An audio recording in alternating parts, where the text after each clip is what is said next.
आप तक टाइम्स में आपका स्वागत है। स्थायी नियुक्ति की उठाई मांग। हिमाचल प्रदेश प्रकाश चंद शर्मा सिलाई अध्यापिकाओं की मजदूर संघ के द्वारा शिमला में किया गया एक प्रेस कॉन्फ्रेंस का आयोजन, जिसमें सिलाई अध्यापिकाओं ने अपनी स्थायी नियुक्ति के लिए आवाज उठाई है और उन्होंने मुख्यमंत्री से आग्रह किया है कि उनकी मांगों को जो मुख्यमंत्री के द्वारा माना गया है उनको तुरंत से तुरंत प्रभाव से लागू किया जाना चाहिए। क्या कह रही हैं? वीडियो में सिलाई अध्यापिका मजदूर संघ स्थायी नियुक्ति को लेकर देखते हैं। धन्यवाद।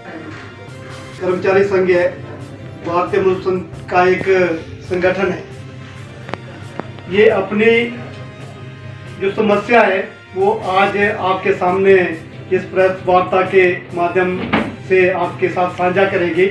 तो हमारे मध्य में आज इस वार्ता के लिए जो भारतीय मजदूर संघ की प्रदेश उपाध्यक्षा और सिलाई कटाई कर्मचारी संघ की प्रभारी सुषमा शर्मा जी और इनके साथ जो एडिशनल महामंत्री हमारी सुरेखा वेक्टा गुप्ता जी यहाँ पे हमारे बीच में बैठी है, ये अपनी समस्याओं को लेकर इस प्रेस वार्ता को आपके समक्ष। जी, आप सभी मीडिया बंधुओं का मैं हार्दिक स्वागत और अभिनंदन करती हूँ। इस प्रेस कॉन्फ्रेंस में आपके माध्यम द्वारा पूरे हिमाचल प्रदेश के हर वर्ग, हर बंधु, विभाग और मंत्रिमंडल तक आपके माध्यम से हम अपनी मांग को लेकर ध्यान आकर्षित करना चाहते हैं। आज इस प्रेस कॉन्फ्रेंस का जो हिमाचल प्रदेश की सिलाई कटाई बहनों ने ये कदम उठाया, ये सिर्फ अपनी मांग को मुख्यमंत्री जी तक पुनः पहुंचाने का एक रास्ता चुना। माननीय मुख्यमंत्री जी द्वारा की गई घोषणा को अमल में लाने हेतु इस बारे आज हम इस कॉन्फ्रेंस में आए हैं, उस पर इम्प्लीमेंट करना। हिमाचल प्रदेश सिलाई कटाई शिक्षा के आधार पर जब पंचायतों में हम ऑलरेडी एज ए सहायक काम कर रहे हैं, नाम सिलाई अध्यापिका रखा गया है, हम मांग करते हैं कि हमारी बहनों को सिलाई अध्यापिका का नाम देकर एज ए हमारे को पंचायत सहायिका का नाम देकर हमारे को पदोन्नत किया जाए। हमारी लगभग मात्र 1729 ही बहनें अब काम करती हैं पंचायतों, उसमें से भी 61 बहनें हमारी 2019 के जो 20% के कोटे में है वो पदोन्नत हुई है और अभी भी जो हमारी टीपीसी होगी है 20% के लिए, कुछ ही चंद दिनों में उसमें हमारी 81 बहनें पदोन्नत होने जा रही हैं। तो इस तरह से हमारी कुछ एक बहनें, मैं माननीय मुख्यमंत्री जी के ध्यान में फिर बात दोहराना चाहती हूँ। उन्होंने कहा था कि कितनी बहनें आपकी ऐसी है, विभाग ने भी पूछा था, विभाग के पास पूरा आंकड़ा हमारा पड़ा है कि कितनी हमारी बहनें आज उम्र के इस पड़ाव में कहाँ हैं। वो बहुत कम वर्ष सिलाई अध्यापिकाओं के बहनों के कार्य के बच गए हैं, बहुत सी ऐसी हैं जो रिटायरमेंट के कगार पर है। तो मैं फिर आप लोगों के माध्यम से, मीडिया बंधुओं के माध्यम से प्रदेश सरकार और माननीय मुख्यमंत्री जी, माननीय पंचायती राज मंत्री जी, जो कि 2021 में हमारे सम्मेलन में, हमारा जब सिलाई कटाई अध्यापिकाओं का सम्मेलन हुआ था, अधिवेशन हुआ था, तो मुख्य अतिथि के रूप में उन्होंने शिरकत किया था। उन्होंने भी आश्वासन दिया था कि हम आपके लिए स्थायी नीति बनाएंगे, हम आपके लिए पॉलिसी बनाएंगे, किसी न किसी कैटेगरी में आपको लाएंगे। परंतु धरे की धरी सब चीजें आश्वासन पे ही रह गई है। आज यही आश्वासन डगमगाता दिख बहनों में बहुत रोष है, भारी आक्रोश है।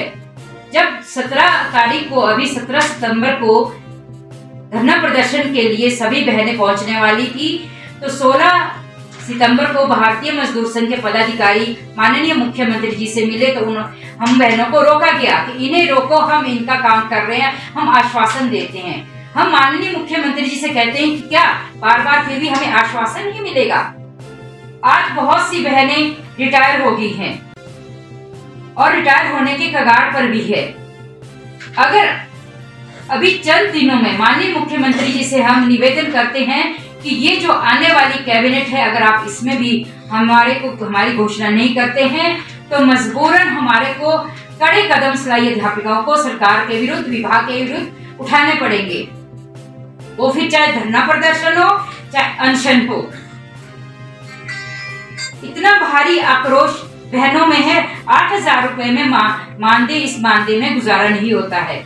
अभी तक मैं आपके माध्यम से कहना चाहती हूँ विभाग को, जब हम विभाग के पास जाते हैं तो हमें यही मिलता है कि आपकी जो मानदेय है वो 7 तारीख तक आपके कार्यालय में आ जाता है, जबकि पिछले जो बजट में बढ़ा था 300 रुपया, वो भी बहनों को नहीं मिला है। अभी भी बहनें पिछला 7100 ही रुपए मानदेय बहुत से जिलों में ले रही है। 8,000 तो बाद की बात है। तो आपके माध्यम से मैं विभाग से अनुरोध करती हूँ कि समय के साथ बहनों को मानदेय भी प्राप्त हो और जल्द से जल्द हमारे लिए कोई ठोस नीति भी। बहनें हमारी प्रदेश पदाधिकारी की उपस्थित रही।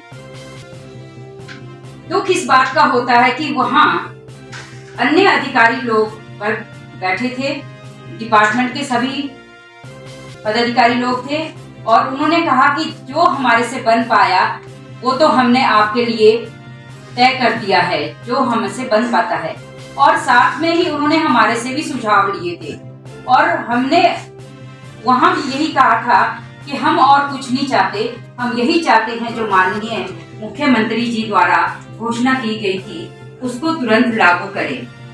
फिर भी बार बार कहने पर हमने उन्हें कहा था कि पंचायती राज विभाग में बहुत से खाली पड़े पद हैं, जहां भी हमारी शैक्षणिक योग्यता के आधार पर सिलाई अध्यापिकाओं को LBDC के लगभग 160 से अधिक पद खाली पड़े हैं, उस पर नियुक्त किया जाए। और विभाग के बहुत सी ऐसे पद पड़े हैं जो रिक्त पड़े हैं हमारी शिक्षा और योग्यता के आधार पर, उस पर पदोन्नत किया जाए। लगभग 26 साल सिलाई कई बहनों को पंचायतों में कार्यरत हो चुके हैं, और 2017 से सिलाई अध्यापिकाएं पंचायत सचिव के साथ अपनी पूर्ण रूप से सेवाएं प्रदान कर रही हैं। जो भी पंचायत में कार्यरत होता है वो कोई छोटा काम है चाहे बड़ा, यहाँ तक कि ऑनलाइन भी हमारी बहनें काम करती हैं, बहुत सी बहनें। आज हर तरह से सिलाई अध्यापिकाओं का शोषण हो रहा है। बहुत से पंचायतों में यहाँ तक कि सिलाई अध्यापिकाओं को बहुत छोटा कर्मचारी माना जाता है, उनका शोषण होता है।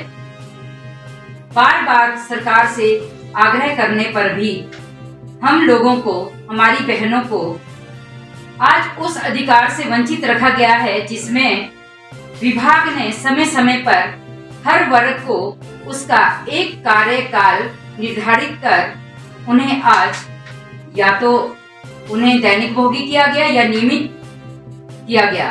किसी का 3 साल, किसी का 5, 8, 10, 12 वर्ष।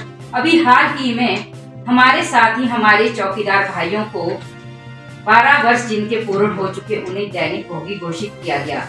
इस बात पर हम प्रदेश माननीय मुख्यमंत्री जी का बहुत बहुत धन्यवाद करते हैं। हम लोग 26 सालों से हैं, ऐसी कोई भी बहन नहीं है जिन्हें 12 वर्ष पूर्ण ना हुए हों, परंतु फिर भी खेद का विषय है जब भी विभाग हमें कोई भी हमारी नोटिफिकेशन निकालता है तो उसमें यही कहता है कि सिलाई अध्यापिकाओं को अनुबंध के आधार पर। आज आपके माध्यम से हम विभाग सरकार से यही पूछते हैं, अगर अनुबंध कहते हैं तो हमें वो आज दिन तक वो अनुबंध दिया क्यों नहीं गया, जबकि 2017 से आज 2022 तक वो हमारे ऐसे भी स्वतः 5 वर्ष पूर्ण हो चुके हैं।